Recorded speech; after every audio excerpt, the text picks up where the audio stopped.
Seigneur vous bénisse abondamment. Amen, amen. Qui vous bénisse aussi abondamment, papa. Nous bénissons le Seigneur. Amen. Amen. Ce matin, nous voulons clôturer notre étape de ce que nous étions en train de voir. Ça fera pratiquement le 4e dimanche où nous étions en train de voir pourquoi c'est Dieu qui vit au présent et nous promet des choses dans le futur. Amen. Hein? Amen. Et nous avions souligné 4 points, n'est-ce pas? Et le premier, nous avions dit, parce que c'est Dieu, avant de nous amener dans ce qu'il nous a promis, il doit d'abord préparer les lieux. Il doit préparer l'endroit avant de nous amener dans les lieux de la promesse. Il prépare lui-même ces lieux-là. Et deuxièmement, nous avions vu que c'est Dieu, avant de nous amener à palper ce qu'il nous a promis, il prend soin de préparer la personne qui doit prendre l'héritage ou la promesse. Préparer la personne. Il y a des choses, lorsque nous ne sommes pas bien préparés et que nous les avons, ça peut nous créer beaucoup de problèmes. C'est comme ça que Dieu prend soin de nous préparer. Et nous avions vu avec Joseph, il fallait vraiment le préparer. Et même à accueillir ses frères, nous avions vu ça l'a pris combien d'années? 22 ans. Et ça a préparé Abraham pendant combien? 25 ans. Il a préparé Jacob pendant combien d'années? 20 ans. Et nous avions compris ensemble. Et dimanche passé, nous avions vu une troisième raison, que Dieu veut faire de la personne une source pour ceux après lui. Dieu, lorsqu'il veut nous faire du bien, ce n'est pas seulement à nous. Il fait de nous une source pour que par nous, que d'autres se retrouvent. Et c'est ça que nous avions vu dimanche passé.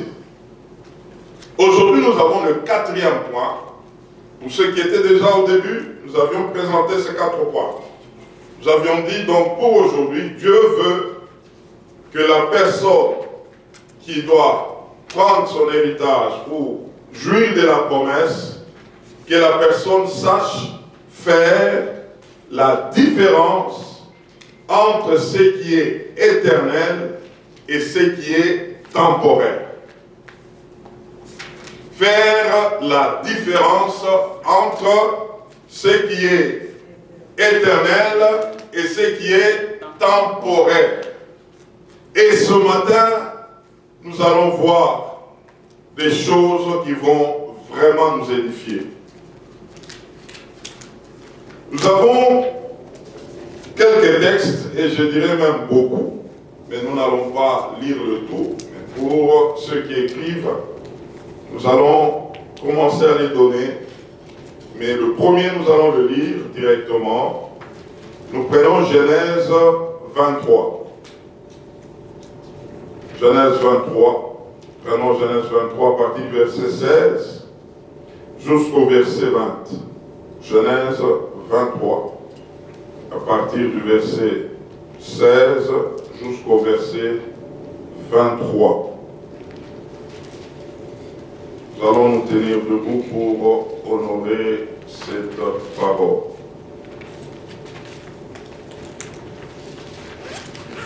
Est-ce que nous sommes là? Nous lisons au nom de Jésus-Christ. Abraham comprit Ephron, et Abraham pesa à Ephron l'argent qu'il avait dit en présence des fils de Heth, 400 cycles d'argent, et en cours chez les marchands.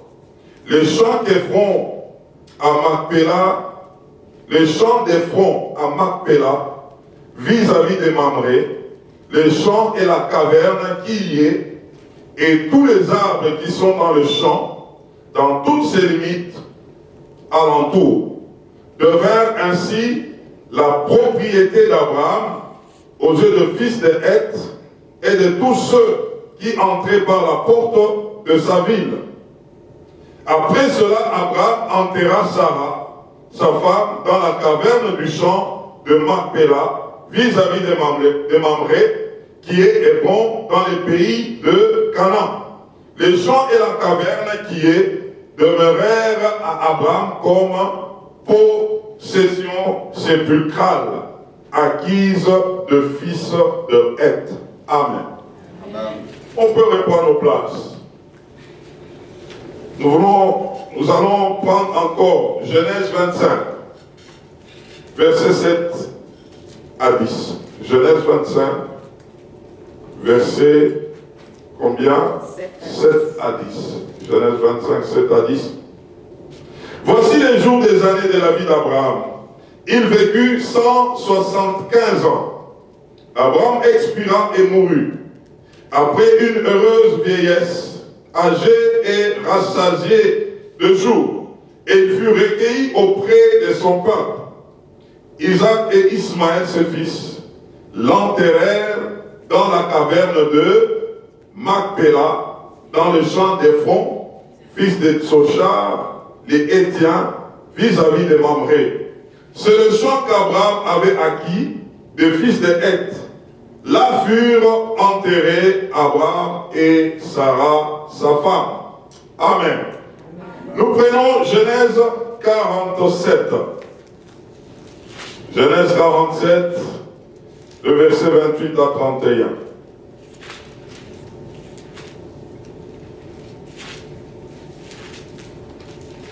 Genèse 47, verset 28 à combien? À 31. Nous lisons. Jacob vécut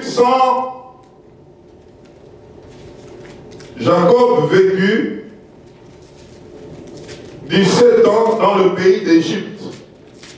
Et les jours des années de la vie de Jacob furent de 147 ans.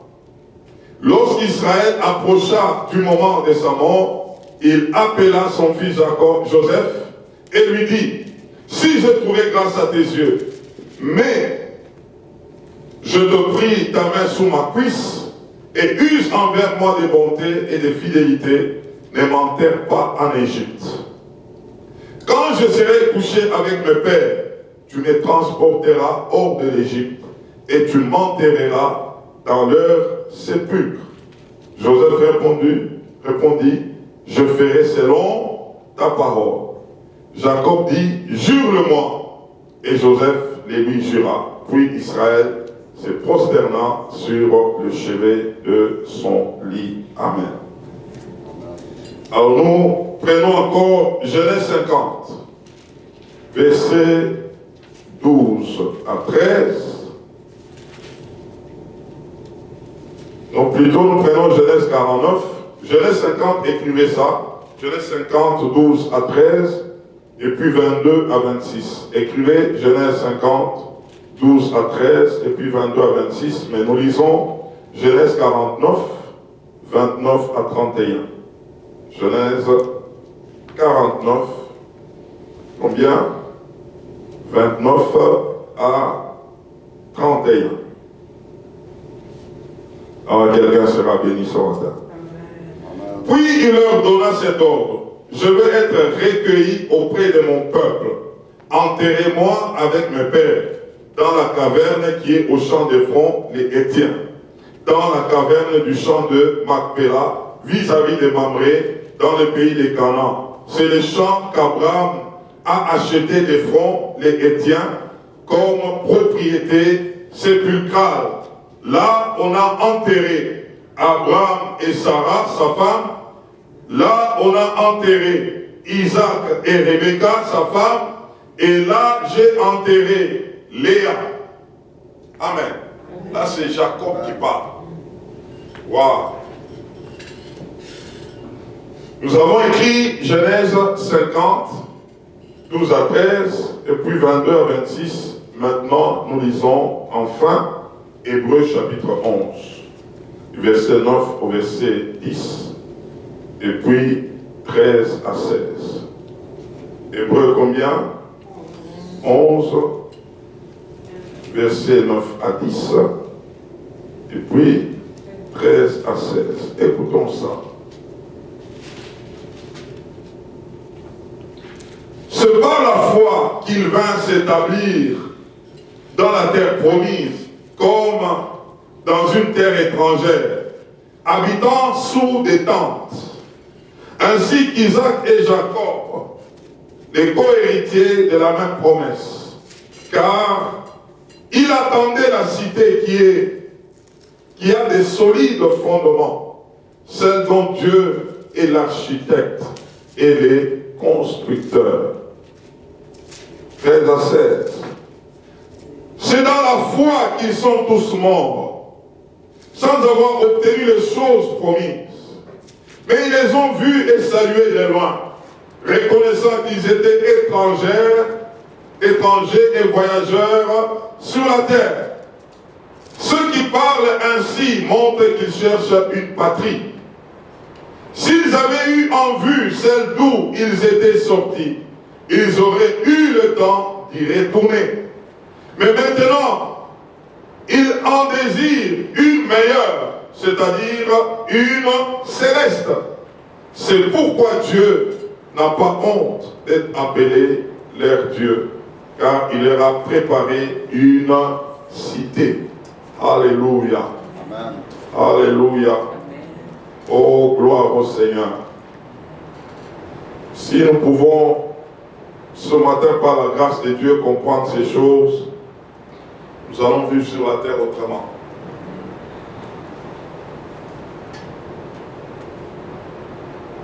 Est-ce que tu peux m'aider de dire à ton voisin, la terre là où tu te trouves, ce n'est pas un lieu éternel.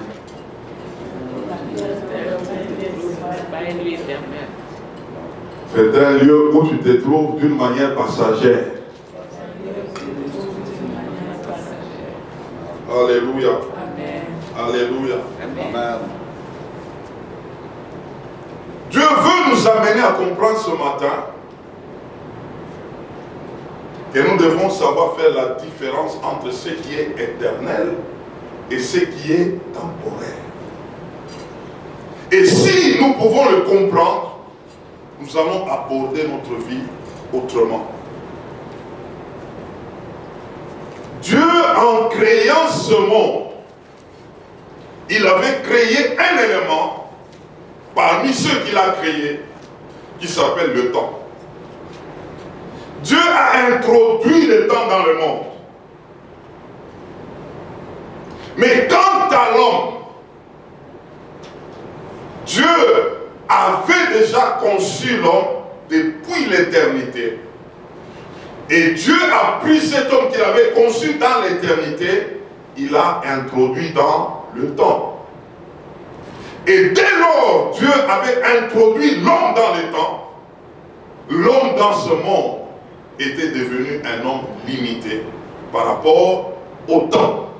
Et là, il s'agit de sa vie sur la terre. En réalité, tout homme qui vient de Dieu est déjà un homme éternel. Parce que Dieu l'avait conçu dans l'éternité ou depuis l'éternité. Mais le fait qu'il les sort de l'éternité jusqu'à l'introduire dans ce monde et qu'il avait placé le temps dans le monde, l'homme était devenu un homme limité.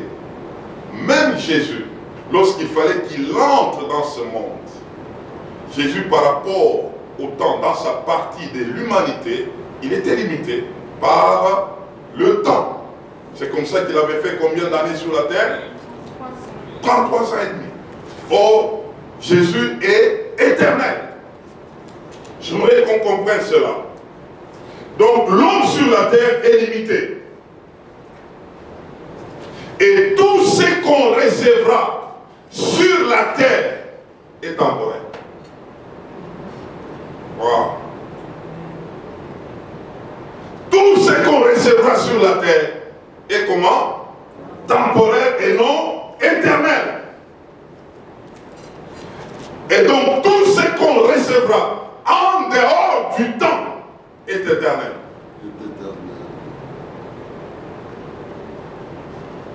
C'est comme ça que la vie que nous recevons de Dieu, c'est une vie qui est en dehors du temps. Et donc c'est une vie qui est comment? Éternelle.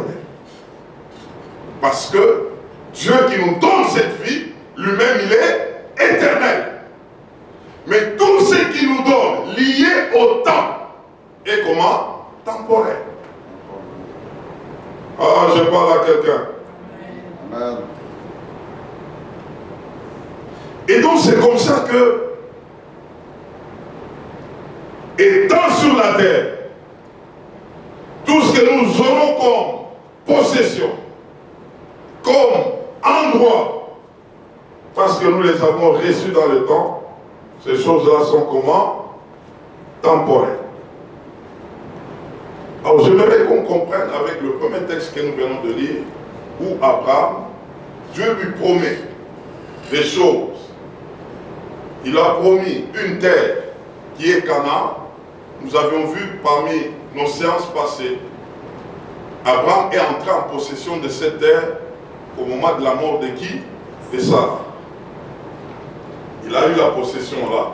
Mais il y a eu quelque chose qui s'est passé.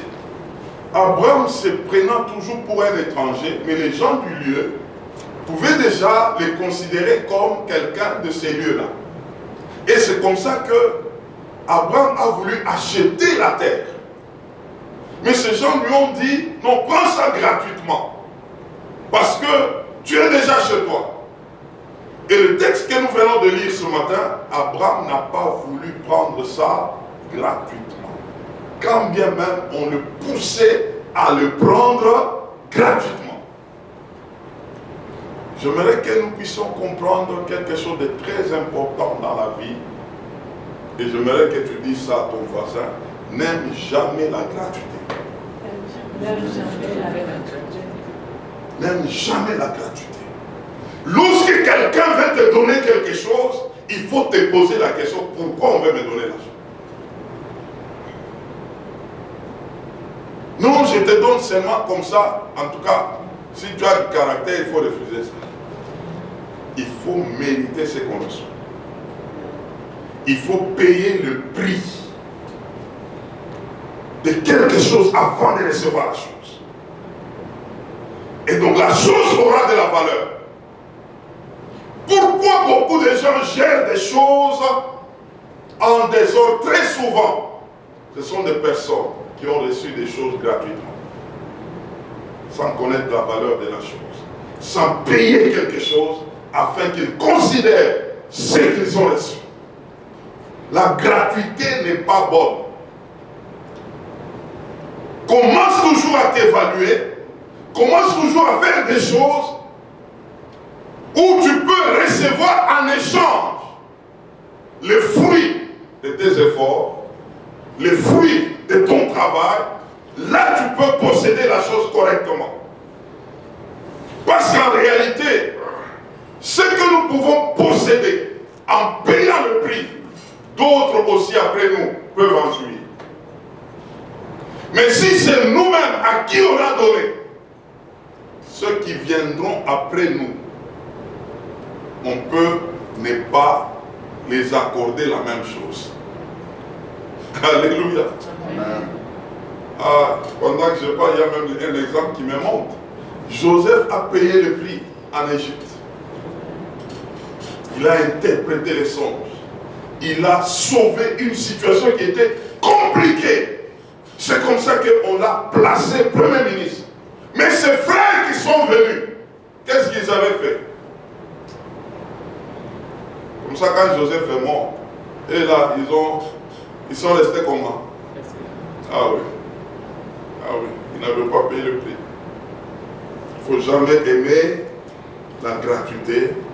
Il faut vraiment payer le prix. Et Abraham dira, non, je ne peux pas recevoir la terre gratuitement. Je dois l'acheter avec l'argent. ils ont négocié jusqu'à ce qu'ils ont arrêté le prix. C'était 400 pièces qui étaient valables en ce temps-là. Et Abraham a acheté la terre. C'était une grande concession à Hébron. C'était devenu la propriété privée de qui? D'Abraham. Et Abraham a enterré Sarah là-dedans. Mais c'est resté pour eux. Abraham a vécu 175 ans. Et quand il est mort, il avait déjà laissé une consigne. Les jours où je vais mourir, vous allez m'enterrer dans le même terrain que j'avais déjà acheté. Vous allez m'enterrer, vous allez me mettre à côté de qui? De Sarah. Cela a été respecté. Abraham est mort, on l'a enterré là-bas. Isaac, lui aussi, pendant qu'il évoluait, Isaac devait mourir. Celui qui est mort avant Rebecca, il avait donné aussi la même consigne. Dès que moi je meurs, vous allez m'enterrer où? Dans le terrain qu'on appelle Macpéla. C'est un terrain où mon père Abraham avait acheté. Vous allez me mettre à côté de mon père. Donc il y avait Sarah, il y avait Abraham qu'on a enterré, et on devait enterrer aussi qui? Isaac. La même chose, la consigne était toujours là. Lorsque Rebecca devait mourir, on l'a enterré à côté de qui? D'Isaac. Alors, Joseph étant en Égypte, il a fait appel à toute sa famille. Ils ont vécu là-bas en Égypte, donc la famille de Joseph, son père, ses frères. Mais Joseph, étant avec son père, ils avaient trouvé pour eux un terrain en Égypte qu'on appelle Goshen. Eux vivaient sur ce terrain qui était un terrain prospère, qui était un terrain fertile. Mais son père, lorsqu'il s'approchait de la mort, il appelle Joseph. Il dit: Joseph, il faut que tu me jures que le jour où je vais mourir, ne m'enterrez pas en Égypte. Vous allez m'enterrer où? À Canaan. Là où on avait enterré Abraham, sa femme, Isaac, sa femme. Et j'avais déjà enterré aussi Léa là-bas. Et moi aussi, amenez-moi là-bas. Eux étaient en Égypte. J'aimerais déjà te dire ce matin, n'accepte jamais d'être enterré en Égypte. Ah, quelqu'un a compris quelque chose. Dis à ton voisin, n'accepte jamais d'être enterré en Égypte. L'Égypte peut te servir, mais n'accepte pas d'être enterré en Égypte. Oh, gloire au Seigneur. Eux tous, c'était une consigne que eux tous respectaient. Et eux tous en parlaient. C'est comme ça que depuis Abraham, Isaac, Jacob et tous, on devait les mettre à un même endroit, acheté par qui? Abraham.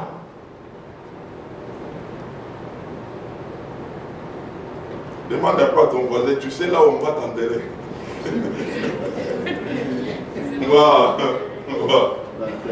Tu sais là où on va t'enterrer. Dans des pays développés comme là où nous sommes, il y a des gens qui font des épargnes. Il y a une rubrique où il faut prendre des assurances. Comment? Assurance Assurance vie, assurance décès, assurance funéraire. Assurance funéraire. C'est ce que je voulais là. Non, pour qu'on assure tes funérailles. que c'est là qu'on va te placer. Mais j'aimerais te dire ce matin, il existe aussi une assurance funéraire auprès de Dieu. Alléluia. Amen. Wow. Ici, on paye cela avec l'argent. On est en train de faire des économies. Chaque mois, on t'enlève quelque chose, on est en train d'épargner pour toi, parce que le jour où tu vas mourir, qu'on tire ce que toi tu avais épargné, qu'il n'y ait pas de problème, qu'on puisse bien t'enterrer. Mais laisse-moi te dire ce matin, tout ce qui prépare pour qu'on te mette là-bas, on mettra un corps. Mais l'esprit, mais ton âme, doit trouver un endroit éternel. Et donc, il est mieux de chercher à faire des épargnes pour ce qui concerne ton esprit et ton âme, frère. Amen. Amen. Est-ce que vous savez qu'il y a des gens qui ont fait des assurances, on a mis à côté, et ils sont morts dans l'océan?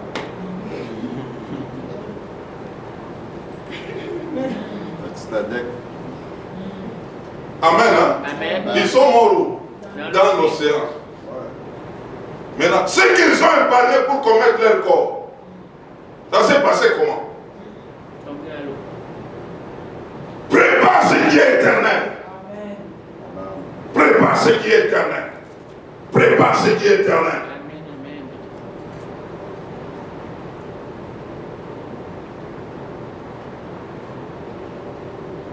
Les gens d'autrefois, les patriarches, ils savaient faire la part des choses entre ce qui est éternel et ce qui est temporaire. Et tout enfant de Dieu doit comprendre cela. Les gens d'autrefois qui ont marché avec Dieu savaient lorsqu'ils commençaient à s'approcher de la mort. L'apôtre Paul pouvait commencer à dire: je sers déjà des libations parce que mon temps de partir est arrivé et déjà je suis en train de voir ma couronne de justice. Il n'était pas encore mort, mais il était en train déjà de voir sa couronne de justice. Il savait là où il allait. Il a dit: j'ai combattu le bon combat de la foi et j'ai gagné. Et aujourd'hui, il y a des gens, quand ils meurent, on dit souvent même que ton âme va en paix. Mais cette personne-là, on ne sait même pas où elle a servi. Il y a d'autres même, on dit, bon, il a combattu les bons combats, il est parti. Il a combattu quel combat?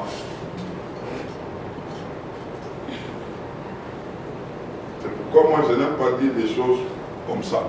Oh non, oui, en tout cas, lui, il est mort, que son âme aille en paix. Non, non, moi je dois savoir d'abord comment il a vécu sur la terre, pour qu'on dise que son âme aille en paix. Parce que si il n'a pas vécu selon Dieu, son âme là est en désordre. Son âme là est dans des problèmes.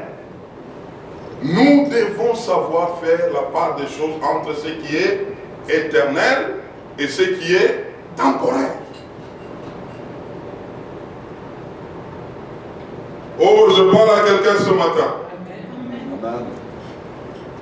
Alors, comment le patriarche avait réussi à conserver cet entendement jusqu'à le communiquer à d'autres générations? On a vu avec vous, Abraham, on le place, il place Sarah et il explique aux autres que dès que je vais mourir, vous allez me placer là. Parce que c'est l'endroit que j'ai eu à acheter pour me servir d'enterrement, pas seulement à moi, et même pour tous ceux après moi. Et ça s'est communiqué de génération en génération.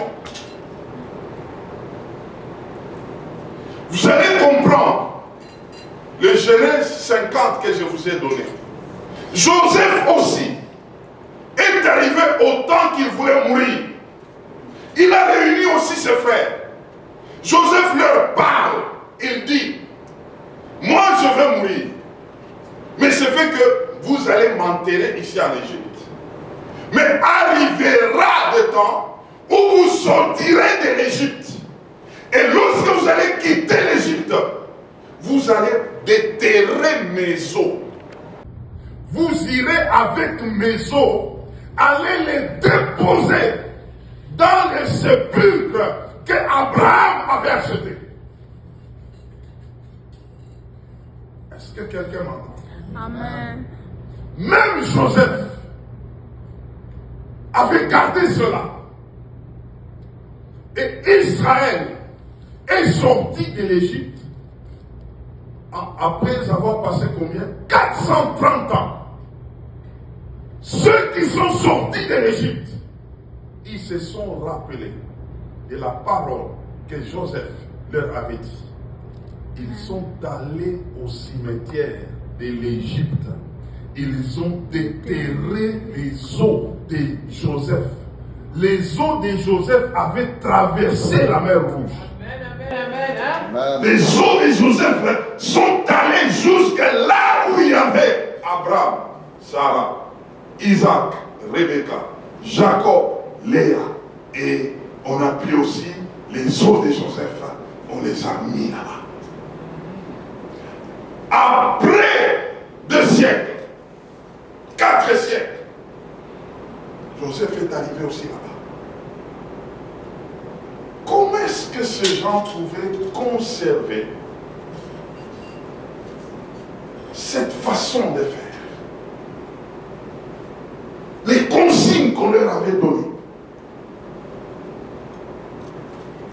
Ils savaient que si je dois vivre, il y a une vie temporaire et une vie éternelle. Si je peux avoir des choses, il y a des choses qui vont me servir d'une manière temporaire et d'une manière éternelle.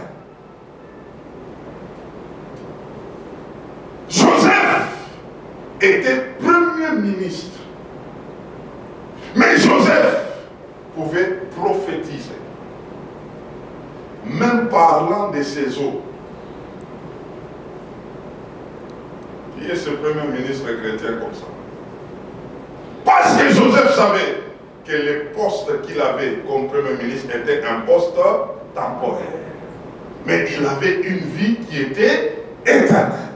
Ce qui était temporaire ne pouvait pas le bouger. Parce qu'il savait que ce n'était qu'un dépannage pendant qu'il serait où? Sur la terre. Mais il avait une autre vie qui, elle, était comment? Éternelle. Et donc, lorsque quelqu'un comprend ces choses, il cherchera, il comprendra comment faire la part des choses, même dans ses choix. Je sais que si je dois travailler pour obtenir l'argent, je vais travailler. Le travail là, il est comment? Temporaire. Mais ma vie est comment? Éternelle. Si je dois me marier, le mariage est comment? Temporaire. Mais ta vie, éternelle. C'est par là que chacun peut commencer à faire des bons choix. Quand on te présente quelque chose, tu te poses d'abord la question. La chose ici, elle est temporaire ou elle est éternelle? On veut m'embarquer dans quelque chose. La chose dans laquelle on veut m'embarquer, elle est temporaire ou elle est éternelle? Les patriarches, c'est comme ça qu'ils vivaient. C'est pourquoi, mes frères, il y avait des gens qu'on tuait à cause de leur foi. Ils se disaient quoi? On est en train de tuer le corps qui est comment? Temporaire. Mais l'esprit est éternel. Et quand on leur dit renier Jésus, ils disent non. Comment je vais le renier? parce qu'avec lui, ce n'est pas temporaire. Avec lui, c'est comment? Éternel. Oh, je suis en train de parler à quelqu'un ce matin. Alors, pourquoi ces gens t'aimaient? Nous voulons comprendre 3 secrets de ces gens-là. Combien? 3 secrets. Des patriotes. Le premier point qui faisait que ces gens ici réussissent à conserver cet entendement jusqu'à les communiquer aux autres, le premier secret, le patriarche savait faire la différence entre la parole et la bénédiction. Dis après moi, parole et bénédiction. Tout enfant de Dieu doit savoir faire la différence entre la parole et la bénédiction.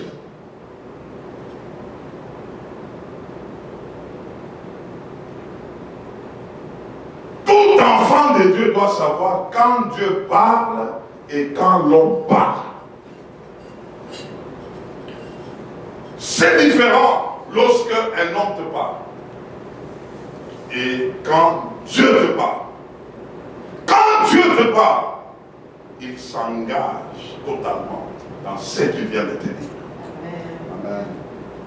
Mais l'homme peut te parler, mais il peut ne pas être dans ce qu'il te dit.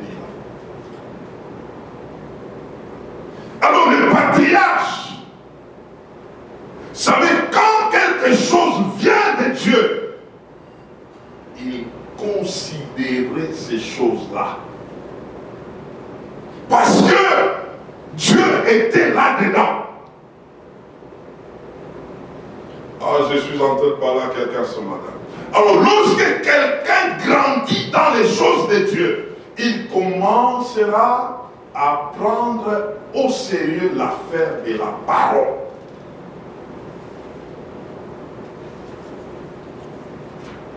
Comprenons, frère, Dieu a créé ce monde par la parole.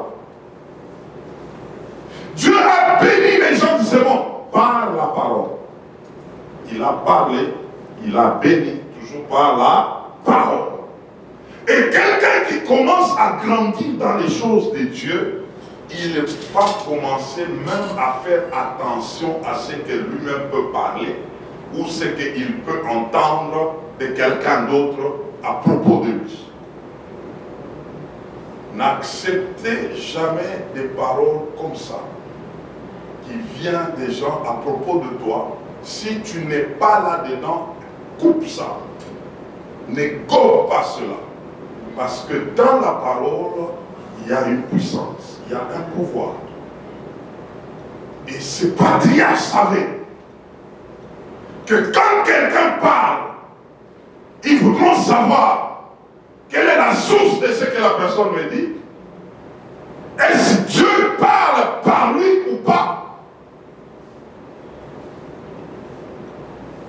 Quand Dieu te promet quelque chose, c'est lui-même qui est dedans. Et Dieu passe par la parole. Je vais te guérir, c'est la parole qui est sortie. Je vais te sauver, c'est la parole qui est sortie. L'espérance que nous avons, c'est la parole. C'est pourquoi même pour accéder au salut, il faut quoi? La parole. Romains chapitre 10, verset 9. Tout celui qui confesse de sa bouche. Il faut parler. 2 Corinthiens 4, 13, Paul dit, j'ai cru, c'est pourquoi j'ai parlé. La parole. Un homme spirituel doit avoir la culture de la parole. Jusqu'à comprendre quand Dieu parle et quand Dieu bénit.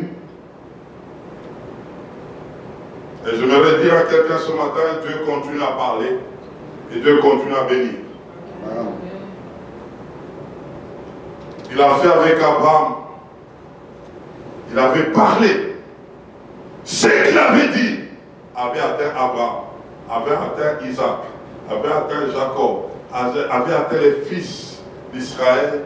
Et ces paroles-là sont d'actualité jusqu'à aujourd'hui. Parce qu'une fois, Dieu avait parlé. Alors la responsabilité d'Abraham était de garder la parole et la bénédiction. Dieu avait parlé et Dieu avait béni.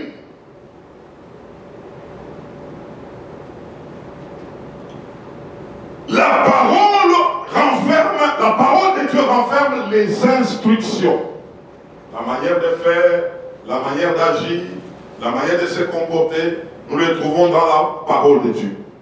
Mais la bénédiction de Dieu possède l'héritage, possède la destinée, possède le futur. Est-ce que quelqu'un m'entend ce matin? C'est pourquoi il y a toujours une part entre la parole et la bénédiction. Dieu, quand il veut nous parler, il nous donne des instructions, la manière de faire. Et quand Dieu veut nous bénir, il nous introduit dans l'héritage. Il nous introduit dans la destinée. Et c'est comme ça que le patriarche savait garder ces deux choses. Garder la parole et garder la bénédiction.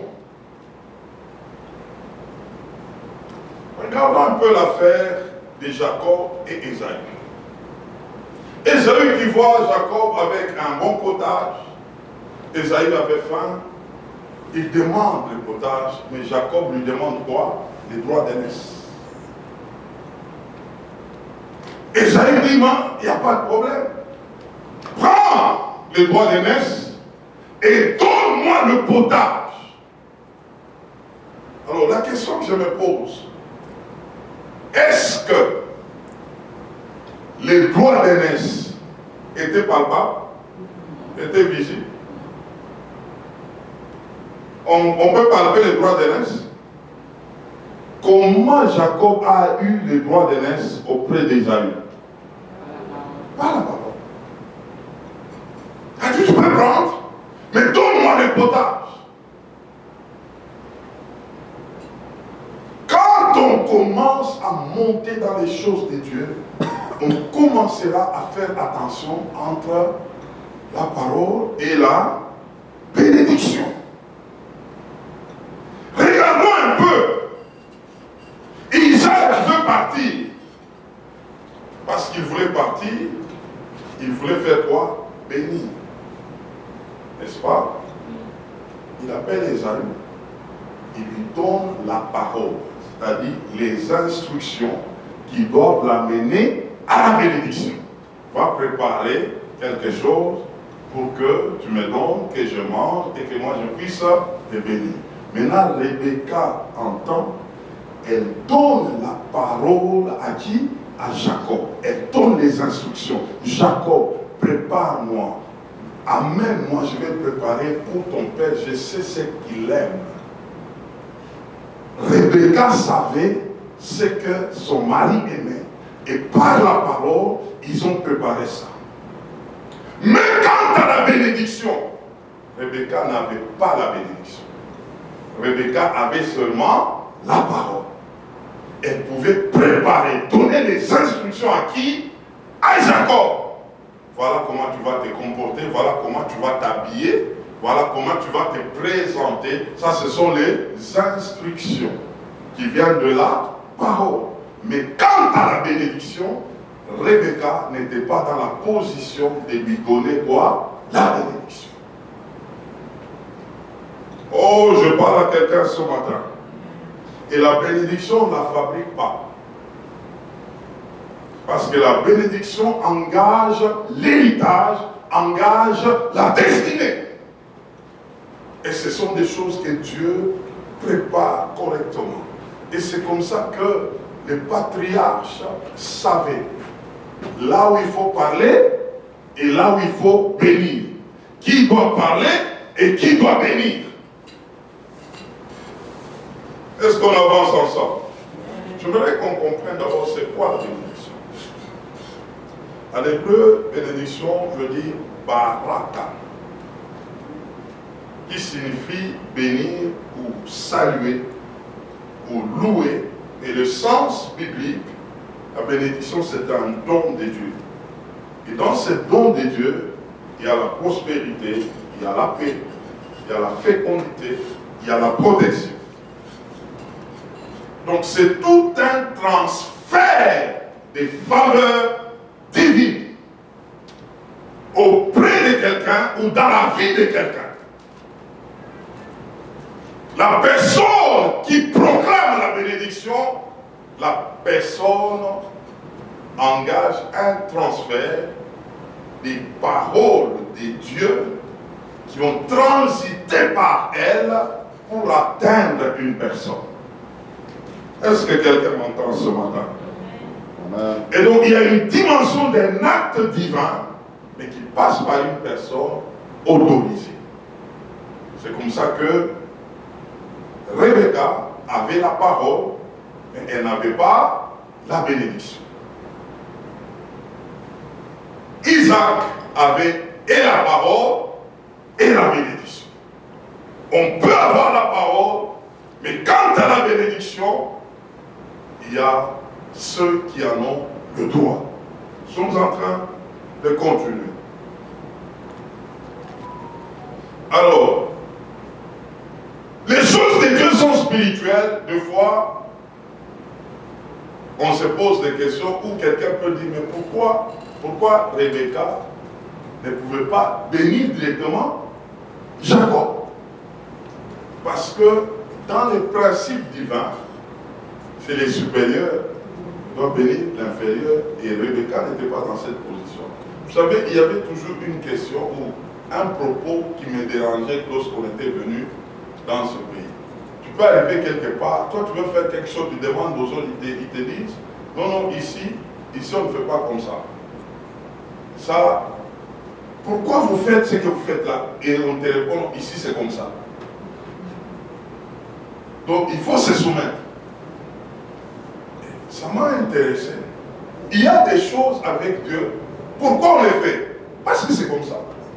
Dieu les a établis. Donc là, il ne fallait pas Rebecca, là, il fallait qui? Isaac. Pourquoi Isaac? C'est comme ça. Dieu a mis Isaac. Ici, c'est comme ça. Dieu a dit que ici, là, c'est qui? C'est Isaac, ce n'est pas Rebecca. Non, mais pourquoi on ne peut pas? C'est comme ça. C'est comme ça que ça va se faire. Est-ce qu'on se comprend? Et quand tu commences à comprendre Dieu de cette manière-là, tu auras moins de problèmes. Non, mais pourquoi Dieu a fait ça? Si c'est Dieu qui a fait, c'est comme ça. Et c'est comme ça que Dieu a voulu que ça se fasse. C'est comme ça. Ce que nous pouvons, c'est de nous soumettre à ce que lui veut. Oh, quelqu'un m'entend ce matin. Amen. Alors, il y a des principes. Et ce principe se trouve dans la parole. Ce sont des instructions de la part du Seigneur que nous devons les connaître pour ne pas avoir des problèmes. Et là, nous avons compris que quelqu'un peut avoir la parole, mais sans avoir la bénédiction. Les patriarches savaient qui avait la parole et qui avait la bénédiction. Très important. Vous savez, dans l'armée, il y a des principes.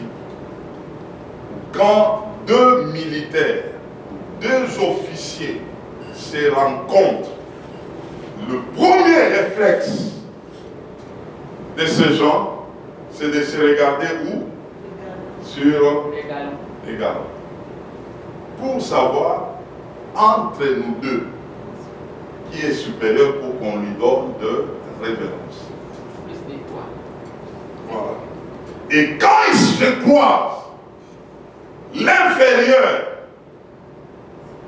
va donner des révérences au supérieur et il va parler moins. Il doit beaucoup plus attendre les instructions. C'est comme ça que les royaumes de Dieu fonctionnent.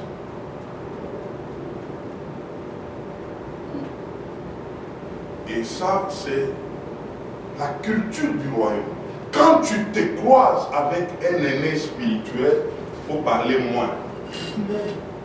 Il faut écouter beaucoup. Parce qu'il connaît. Il y a des personnes, dès que la personne entre là, il est spirituel, âgé, plus âgé que moi spirituellement, je ne dois pas m'adresser à lui. Parce que je dois savoir que c'est lui qui a des choses à me dire. Il faut comprendre cette culture-là, qui est censée bénir, instruire, plus que l'autre. L'âge spirituel compte avec les seigneurs. Les aînés sont appelés à être respectés et écoutés beaucoup. Parce que ce qu'ils ont connu est plus que ce que nous avons connu. Et j'aime le dire, je le dis souvent, ça c'est aussi une misère ou quelque chose de difficile aussi entre serviteurs. Je vais vous donner un conseil ce matin. Faites un effort de ne pas vous habituer à votre pasteur, que je suis.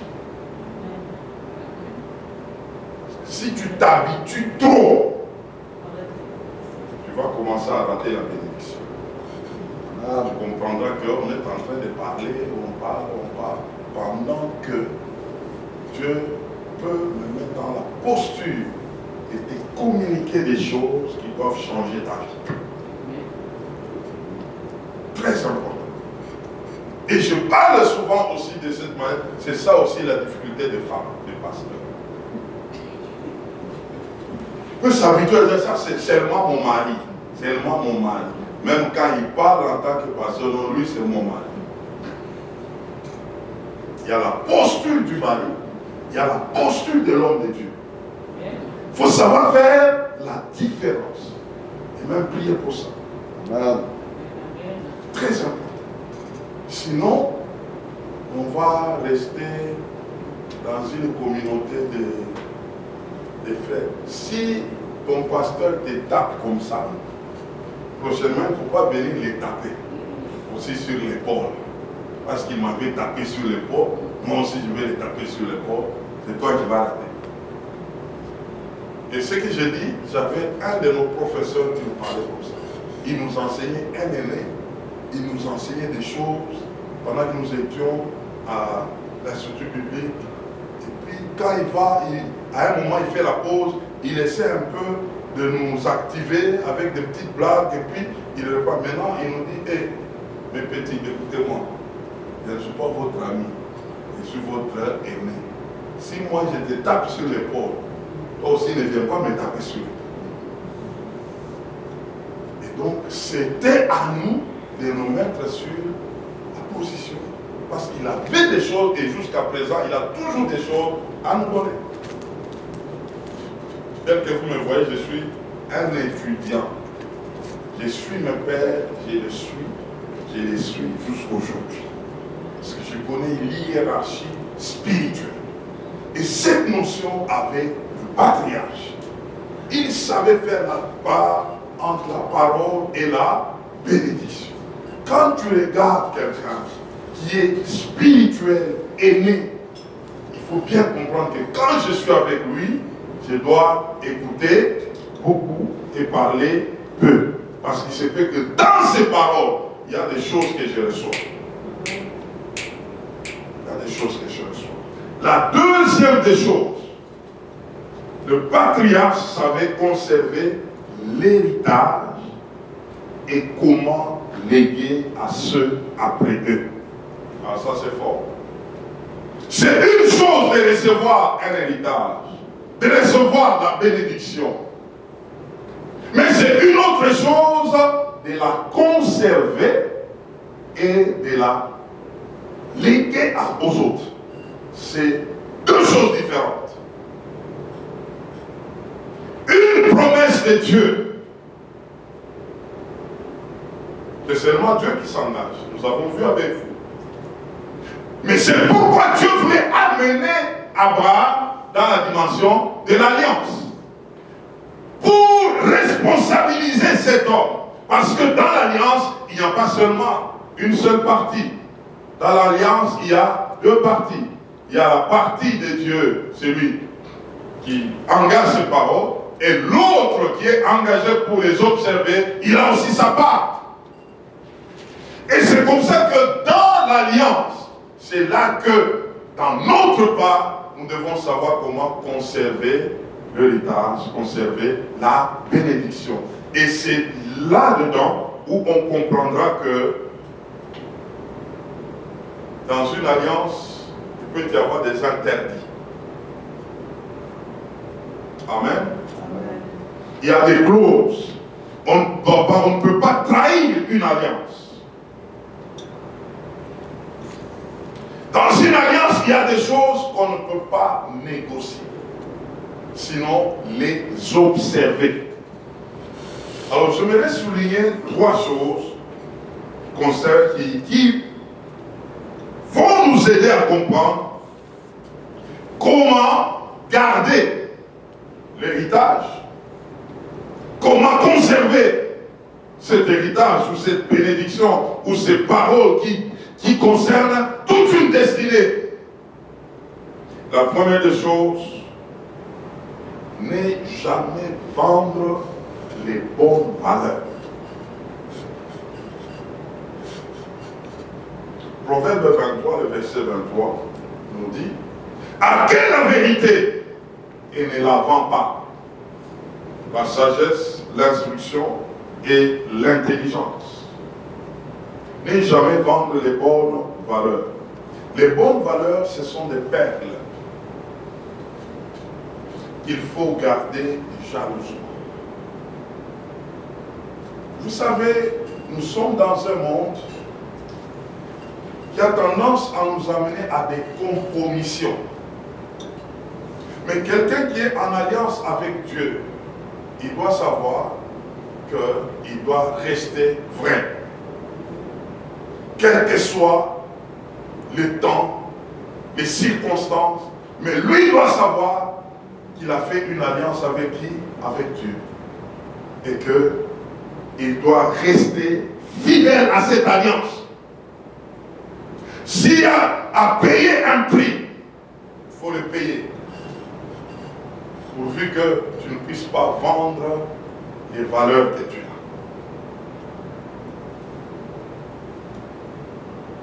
as. Pas tomber dans le piège de compromission. Ce qui fait notre valeur avec Dieu, c'est lorsque nous gardons les clauses avec le Seigneur, dans la fidélité. Nous sommes en train de nous battre pour ne pas vendre les bonnes valeurs. Et c'est comme ça qu'il y avait de ceux-là qui marchaient avec Dieu, quelque part, ils avaient toujours des interdits. Ils ne pouvaient pas les vendre. Tu arrives sur ce terrain-là, il te dira non. C'est ce qui fait que je puisse marcher avec mon Dieu jusqu'aujourd'hui. Je ne peux pas les vendre. Quel que soit tout ce qu'on peut me demander, tout ce qu'on peut chercher à m'offrir, je dirai, même s'il faut dormir affamé, je veux dormir affamé pourvu que je ne puisse pas vendre ce qui fait que je sois dans l'intimité avec mon Dieu.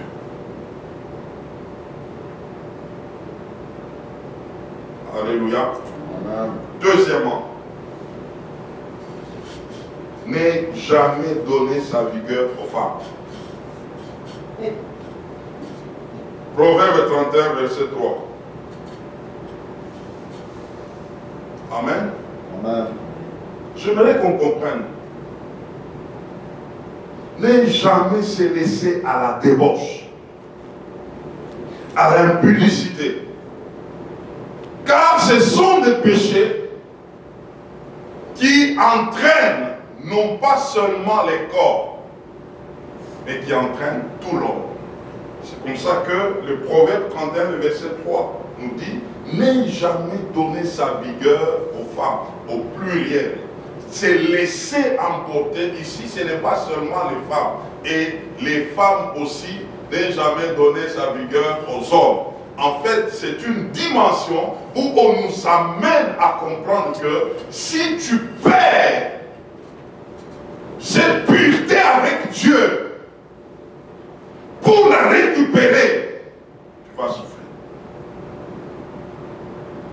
Pourquoi souffrir? C'est un péché qui est directement intérieur, où le diable peut travailler ton âme avec la dimension de la culpabilité. Il y a des gens qui ont détruit leur vie parce que l'ennemi les avait amenés à comprendre que Dieu ne vous a jamais pardonné à cause de l'acte sexuel que vous avez fait en dehors des normes. Alors ces personnes se retrouvent avec des charges jusqu'à se dire « je suis déjà impur, donc je continue dans l'impureté ». C'est comme ça que peu de gens seulement se sont relevés après avoir tombé dans l'impudicité ou dans la fornication. Peu se relèvent. C'est un péché qui travaille beaucoup avec quoi? La culpabilité. Et le diable sait accuser les gens. Ce sont des choses où il faut pleurer devant le Seigneur pour dire « Seigneur, épargne-moi, épargne-moi, épargne-moi. Je ne veux pas perdre mon alliance avec toi. Je ne veux pas perdre les clauses avec toi. Épargne-moi. » Ce sont des choses qui tuent les gens de l'intérieur. Quelqu'un est avec vous, il est en train de mourir petit à petit. Parce qu'il ne sait pas se relever. Et l'ennemi est content pour amener des gens à cette dimension-là. Et donc, nous devons faire très, très, très attention.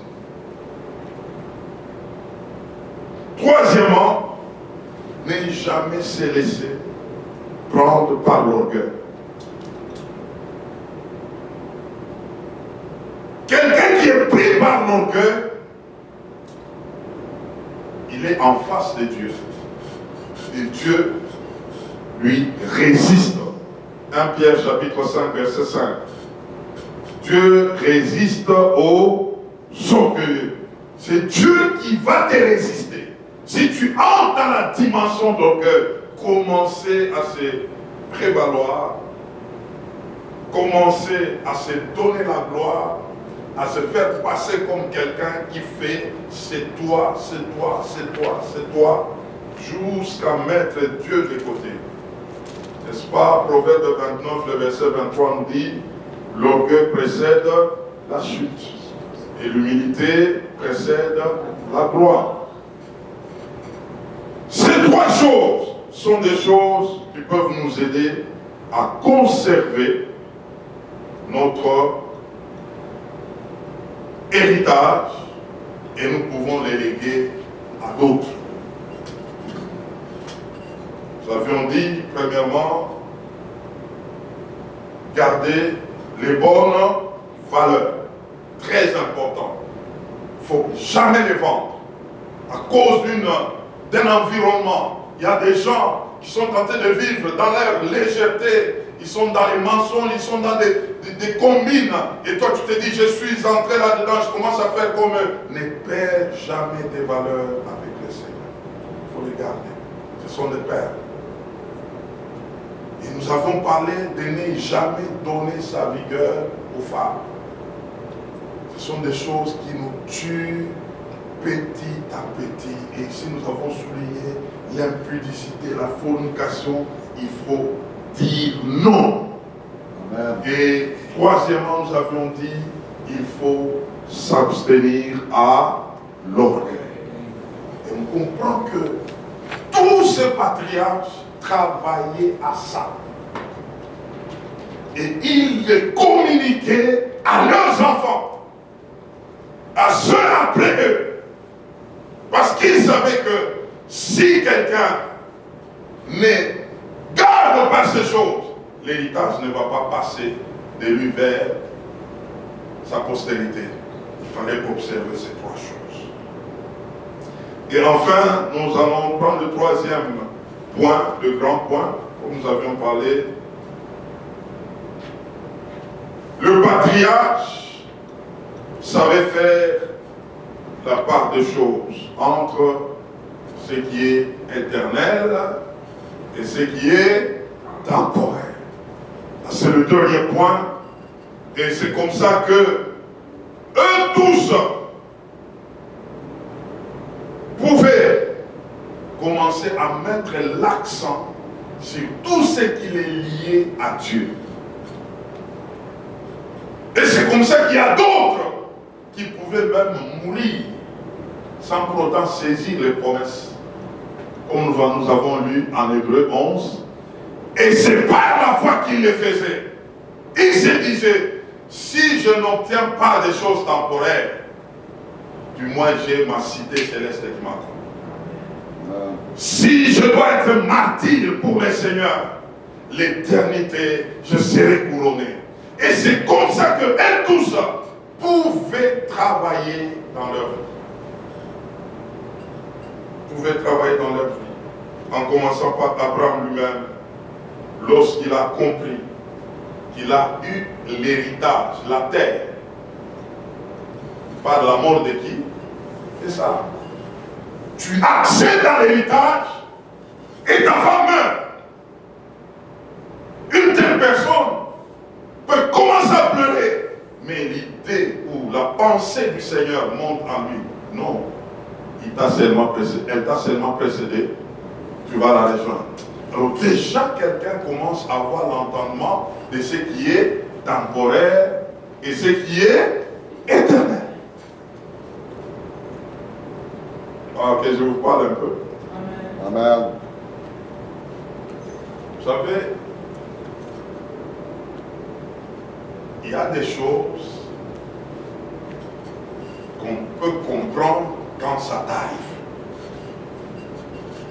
Et Dieu, quand il veut nous amener dans des choses difficiles à comprendre, c'est parce qu'il veut que nous puissions aussi les communiquer à d'autres. Moi qui vous parle, quand l'affaire de Sarah et Abraham, moi je comprends ça. Dans ma vie, je ne pouvais pas m'imaginer qu'une femme que tu es avec elle, vous dormez ensemble, vous avez des enfants, qu'elle puisse mourir et partir avant toi. Je pouvais tout penser sauf ça, me disant que nous allons vieillir comme les autres et arriver, et puis là vous tous là fatigués, et puis chacun part, ou même partir. Maintenant, quand tu vois une femme que tu étais avec elle partir, je me suis arrêté, j'ai dit donc rien n'est stable. Donc même le mariage est temporaire. Il n'y a que Dieu qui est éternel. Ça avait bousculé tout l'entendement de ma vie. J'avais une approche d'une vie possessive. Mais tu te dis non, finalement, je ne maîtrise rien. Si quelqu'un qui est à côté de toi peut partir, c'est que tout peut arriver. Ah donc, je dois m'accrocher sérieusement à Dieu. Je dis, ah bon, c'est comme ça que les choses se passent. Un bouleversement, tout a changé. L'entendement, les calculs, la manière de la vie, tout a changé. Tu te retrouves, tu te dis non, en tout cas, là où je suis, je ne maîtrise rien. Il n'y a que Dieu. Dieu nous amène pendant un temps dans une mission. Une mission, on a eu à passer 5 ans sans avoir une habitation fixe. Pendant combien? 5 ans. Vous êtes Zambie, Zimbabwe, Mozambique, Zambie, Zimbabwe, 5 ans. Et on n'avait pas de maison fixe. On n'avait pas de biens. Et j'avais une valise verte. Je l'ai même écrit dans mon livre. Cette valise-là, c'était ça la maison. Tout ce qui entre là-bas, c'est ce que nous gardons. Ce qui reste là, c'est fini, ça reste. La maison, vous laissez, les biens qui sont là, vous laissez. Vous mettez tout dans une seule valise. Femme, enfant et toi-même, vous partez. Et j'ai compris les biens sont temporaires et non pas éternels. Amen. C'est des choses que moi-même je vivais. Vous regardez la valise, ce qui reste, ce qui ne doit pas entrer là, ça reste, c'est fait pas. Vous ne savez pas, vous n'allez plus retourner de là où vous êtes là, vous partez. Et vous amassez encore d'autres choses là-bas. S'il faut quitter là-bas, il n'y a que les choses qui doivent rentrer dans la valise. Vous laissez, vous partez. Pendant combien d'années? 5 ans. Le Seigneur m'a enseigné que les biens sont temporaires. Et il y a un homme de Dieu que j'aime, que je suis. Il avait parlé de quelque chose. Je ne sais pas si c'est ici ou à Montréal, à Gatineau, que j'avais. Cet homme-là était invité en France. Il était de Côte d'Ivoire. On lui envoie un billet. Le billet qu'on lui envoie, il regarde, il va les jours du voyage, c'était pour en first class. Il arrive, le billet n'était pas vrai. Il n'était pas dans le système. Il était fâché, il dit bon, je ne dois pas partir. Il entend le Saint-Esprit lui dire, mais toi tu as de l'argent, tu es millionnaire. Achète les billets. Paye les billets, tu vas travailler pour moi. Ah, il s'est ressaisi, il est allé vite, il a payé le billet, toujours dans le first class. Il monte dans l'avion, l'avion décolle. Ils arrivent en haut pendant qu'ils avançaient. Le Saint-Esprit commence à lui parler. Il dit, tu vois ici en haut, tu viens de payer le billet. L'argent que tu venais de payer le billet, c'est l'argent qui t'appartient. Tous ceux qui sont, l'argent qui est resté en banque là, si l'avion faisait le crash ici, tout s'arrêtait là. Et c'est cet homme qui enseigne, il dit, à partir de ce jour-là, j'ai compris que ce qui m'appartient, c'est ce que j'utilise. Ce que je garde, ne m'appartient pas. J'ai suivi un homme de Dieu, où j'ai continué à le suivre, mais il est déjà mort. Lui et sa femme, et toute son équipe, ils étaient morts dans son jet privé, allant pour une conférence ou revenant d'une conférence, dans son propre jet privé. Un homme de Dieu conférencier. Je ne sais pas si vous le connaissez, Massimo. Si c'est un homme de Dieu qui peut mourir comme ça, pas seulement lui-même, avec sa femme, avec toute son équipe, c'est qu'il y a lieu de dire, au moins, il y a ce qui est éternel. Ils sont morts, il se peut que dans leur jet là, c'est fini avec le monde là, mais ce n'est pas fini avec l'éternité. Ce n'est pas fini avec l'éternité. S'ils pouvaient comprendre qu'ils étaient là en train d'investir sur le plan éternel, cette mort n'avait rien fait ce jour-là. Ce n'était qu'un changement de lieu. Ils ont quitté un lieu terrestre vers un lieu éternel. Amen.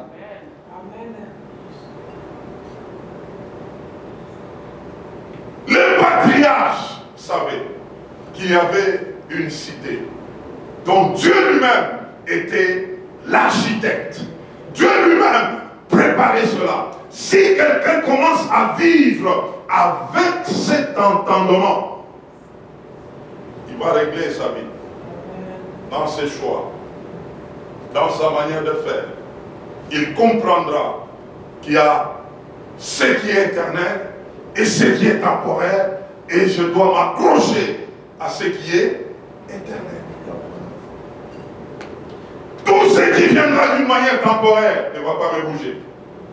Ça sera l'entendement de la personne. Parce que Dieu l'a fait comprendre.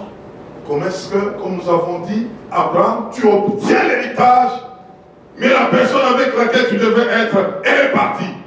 Ça, il fallait qu'elle récupère par l'espérance. Déjà, oui, elle est partie. Mais l'espérance est là. C'est la vie éternelle. Elle a perdu la vie terrestre, mais elle n'a pas perdu la vie éternelle. Et si nous pouvons comprendre ces choses, et c'est comme ça que les gens comme les Joseph pouvaient les comprendre. Premier ministre et en même temps prophète. c'est qu'il était toujours rempli du Saint-Esprit. Même quand il était conduit par les gardes du corps, ils étaient là en train de lui faire des révérences. Il savait aussi faire des révérences à qui? À Dieu. Il était dans la gloire sur le plan terrestre, il était aussi dans la gloire sur le plan spirituel en Dieu. Et c'est comme ça que cet homme pouvait vivre dans une position dans ce monde, mais il n'a pas perdu sa position en tant qu'enfant de Dieu. Et aujourd'hui, il y a des gens, lorsqu'ils accèdent à un niveau sur la terre, des choses de Dieu, ils commencent à les considérer comme des passe-temps. Non, priez pour moi, je suis très occupé. Non, nous avons des grandes responsabilités. Nous avons tant de réunions à tout moment. Il y a autant de réunions à tout moment, mais il y a une éternité. Il y a une éternité. Il y a une éternité. Et j'aimerais nous dire ce matin, je suis en train de clôturer. Abraham avait acheté un lieu. Et ce lieu-là s'appelle Macpéla. Et tous devaient être enterrés là-bas. Mais la personne qui avait payé, qui avait acheté avec 400 pièces, cette personne c'était qui? C'était Abraham. Mais je voudrais nous dire ce matin, il y a quelqu'un qui avait payé un endroit, pas comme l'endroit d'Abraham. Cette personne est plus qu'Abraham. Il n'a pas payé avec l'argent, Abraham a payé avec 400 pièces, mais lui a payé avec son sang. Il a payé son sang pour dire, je m'en vais vous préparer des places. Là où j'irai, là où je serai, vous y serez aussi. Si ce n'était pas vrai, j'allais vous le dire. Mais regardez comment est-ce que la place qu'Abraham avait payée, et tous étaient enterrés là-bas. Mais celui qui est plus qu'Abraham, il nous promet un lieu. Il nous dit qu'il est allé préparer un lieu. Pour Abraham, c'était vrai. Mais pour celui qui est plus qu'Abraham, c'est plus mieux que ça. Si quelqu'un peut comprendre qu'il y a quelqu'un qui est allé préparer une place, il y a quelqu'un qui nous a promis, il va venir, il va revenir pour nous chercher. Je me dis ce matin, Abraham ne reviendra pas. Ce sont ceux qui mouraient qui allaient sur le terrain là. Mais les nôtres, il est allé nous préparer une place et il est en train de revenir pour nous prendre et nous amener là où il a préparé. Quelle espérance! Lorsque quelqu'un comprend ces choses, il va mener sa vie sur la terre autrement. Et rien ne peut le bouger. Parce qu'il sait, il y a ce qui est temporaire et ce qui est éternel. Je dois travailler à ce qui est éternel, même si j'obtenais autant de choses sur la terre, que je sois millionnaire, que j'ai des choses, je saurais faire la part des choses toujours, entre ce qui est temporaire et ce qui est éternel. Et quelqu'un comme ça, il a gagné, il a gagné, il a gagné. Je suis en train de clôturer pour dire, dans notre enseignement, nous avions vu que premièrement, Dieu était là en train de préparer les lieux, et deuxièmement, il prépare la personne, et troisièmement, il fait de la personne une source, et aujourd'hui nous venons de clôturer, et nous devons savoir faire la part des choses entre ce qui est temporaire et ce qui est éternel. Que Dieu bénisse sa parole. Amen.